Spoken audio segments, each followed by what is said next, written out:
সাল 1958 ইউএসএসআর আমাদের সবার প্রিয় চাঁদকে অ্যাটম বম ফেলে উড়িয়ে দেওয়ার প্ল্যান করেছিল। মানে চাঁদকে পুরো ধ্বংস করে সরিয়ে দিতে চেয়েছিল। হয়তো তাদের আইডিয়াও ছিল না মানবজাতি আজ যে ঘুরছে ফিরছে এনজয় করে বেঁচে আছে, পাখি ডাকছে, সমুদ্রে কত মাছ খেলছে, এসব চাঁদ না থাকলে কিছুরই অস্তিত্ব থাকতো না। চাঁদ যদি কোনো কারণে ধ্বংস হয়ে যায় বা উদাও হয়ে যায়, লিটারেলি যে ধ্বংসাত্মক সিচুয়েশনের ব্যাপারে তোমরা কল্পনা করতে পারবে, তার থেকে 100 গুণ নয় বরং 1000 গুণ ভয়ঙ্কর সিচুয়েশন ক্রিয়েট হয়ে যাবে। যা পুরোটা শোনার পর তুমিও ভগবানের কাছে শুধু এটাই প্রার্থনা করবে যে চাঁদ যেন তার জায়গা থেকে এক চুলো না সরে। চাঁদ গিয়ে আদেও ধ্বংস হতে পারে?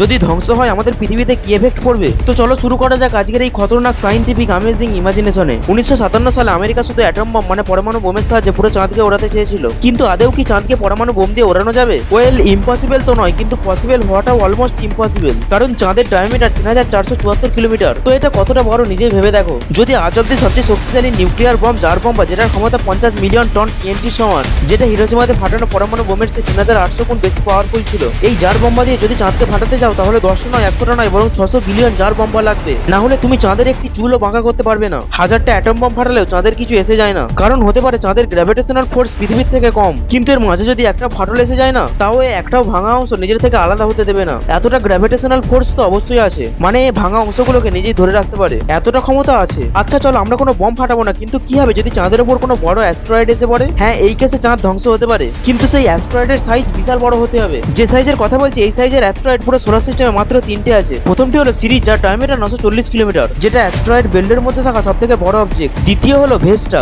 যার ডায়ামিটার 500 কিলোমিটার, আর তৃতীয় হলো প্লাস, এরও ডায়ামিটার 500 কিলোমিটার। কিন্তু ব্যাপার হলো এইসব অ্যাস্ট্রয়েড গুলো তো নেপচুনের অরবিটে রয়েছে, তো নেপচুনের গ্র্যাভিটেশনাল পুল ছেড়ে বেরিয়ে এত দূরে আমাদের চাঁদে আসার কোনো সম্ভাবনাই নেই, মানে চাঁদ কোনোদিন ফাটবেই না। কিন্তু দেখো, এই ইউনিভার্স খুবই রহস্যময়, হতেই পারে কোনো বাইরে থেকে উল্কা এসে বা ফিউচারে আমরা এমন কোনো মারাত্মক অ্যাডভান্স পাওয়ারফুল বম বানালাম যা দিয়ে চাঁদ পুরোপুরি ধ্বংস হয়ে গেলে সেক্ষেত্রে কি হতে পারে? এবারে তো শুরু হবে আমাদের আসল কাহিনী। ওয়েল, চাঁদ যেই ফাটবে এটা খুবই স্বাভাবিক যে চাঁদের লাখ লাখ কোটি কোটি টুকরো আর কোথাও যাবে না, বরং স্পেসে সব থেকে কাছে গ্র্যাভিটেশনাল পুল আছে সেই দিকে আকৃষ্ট হয়ে চলে যেতে থাকবে। আর চাঁদের সব থেকে কাছে আর সব থেকে বেশি গ্র্যাভিটেশনাল পুল কার আছে? কার আবার? আমাদের পৃথিবীর। তো এই কোটি কোটি চাঁদের টুকরো সব পৃথিবীর গ্র্যাভিটির ফলে ধেয়ে আসবে, যেটাকে আমরা বিশাল মিটিওর শাওয়ার হিসেবে দেখতে পাবো। বাট যেহেতু এটা কোনো উল্কা নয়, চাঁদের অংশ, তাই এটাকে লুনার শাওয়ার বলা বেটার হবে। কিন্তু ব্যাপার হলো এটা নর্মাল মিটিওর শাওয়ারের মতো একদমই হবে না, বরং মারাত্মক, ভয়ঙ্কর আর ধ্বংসাত্মক হবে। বিশাল বড় বড় পাথর আগুনের গোলার মতো মারাত্মক স্পিডে পৃথিবীর মাটিতে আছড়ে পড়তে থাকবে। আর শুধু এই লুনার শাওয়ার কয়েক সেকেন্ডের মধ্যে পুরো পৃথিবীর অর্ধেক প্রাণকে শেষ করে দেবে। আর যারা বেঁচে থাকবে তারা তো আরো ভয়ঙ্কর ভাবে মরবে, কারণ চাঁদের যে ছোট ছোট টুকরো যেগুলি পৃথিবীর মাটি অব্দি পৌঁছানোর আগেই ভস্ম হয়ে যাবে,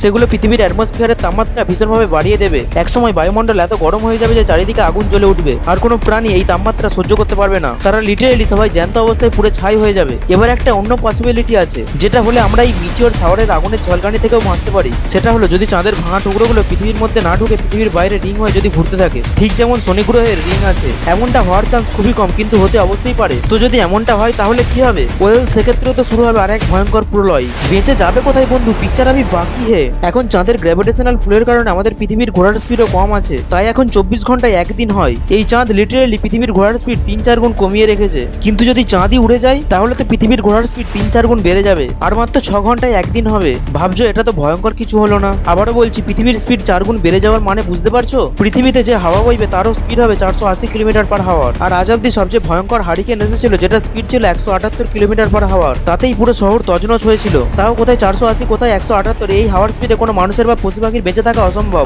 শুধু তারাই বাঁচতে পারবে যারা মাটির নিচে গর্ত করে থাকবে, মানে পৃথিবীর মাটির নিচে বাস করা জীব বাদে সব প্রাণী বিলুপ্ত হয়ে যাবে। কিন্তু এখনো তো আসল প্রলয় আসা বাকি আছে। সমুদ্রে বাস করা প্রাণীদের কি হবে? তাদেরও মৃত্যু খুব কাছেই আছে। তোমরা সবাই তো নিশ্চয়ই জানো যে চাঁদের গ্র্যাভিটেশনাল পুলের কারণে পৃথিবীর সমুদ্রে বড় বড় ঢেউ ওঠে। কিন্তু এটা কি জানো, এই ঢেউ ওঠে বলেই জলে অক্সিজেন মিলতে পারে? হ্যাঁ, উঠে যখন আবার নিচে পড়ে তখন উপরের সারফেসের অক্সিজেন নিচে যায়, আর এভাবেই অক্সিজেনের ফ্লো চলতে থাকে। তবেই তো সব জলজ প্রাণী অক্সিজেন পায় আর বেঁচে থাকে। কিন্তু যেহেতু চাঁদই আর নেই, তাই ঢেউ উঠবে না, টাইমসও আসবে না, আর অক্সিজেনের এক্সচেঞ্জও হবে না। তাই ধীরে ধীরে জলের সব প্রাণী অক্সিজেনের অভাবে দম বন্ধ হয়ে সাফোকেশনের ফলে মারা যাবে। এখানেই শেষ নয়, যেমনটা আমরা জানি আমাদের পৃথিবীর রোটেশনাল অ্যাক্সিস 2.35 ডিগ্রি হেলে রয়েছে, আর এই হেলে থাকার ফলে পৃথিবীতে নানান রকম ওয়েদার আসতে পারে, শীত, গ্রীষ্ম, বর্ষা। আর এই হেলে থাকার পজিশনটাই সেটা মেনটেন করে রাখে আমাদের চাঁদ। আর যেহেতু এখন চাঁদ নেই, তাই পৃথিবীর অ্যাকচুয়াল টিল্ড আরো হেলে যাবে। এবার কোন দিকে কতটা হেলে যাবে সেটা বলা কঠিন, কিন্তু যদি ধরো পৃথিবীর নর্থ পোল হেলে গিয়ে কোনোভাবে সূর্যের দিকে এসে যায় না, তাহলে হয়ে গেল সব শেষ। কারণ নর্থ পোল কন্টিনিউ সূর্যের দিকে এক্সপোজ হয়ে যাবে, যার ফলে ওখানে রাতই আসবে না, কন্টিনিউ দিন চলতে থাকবে।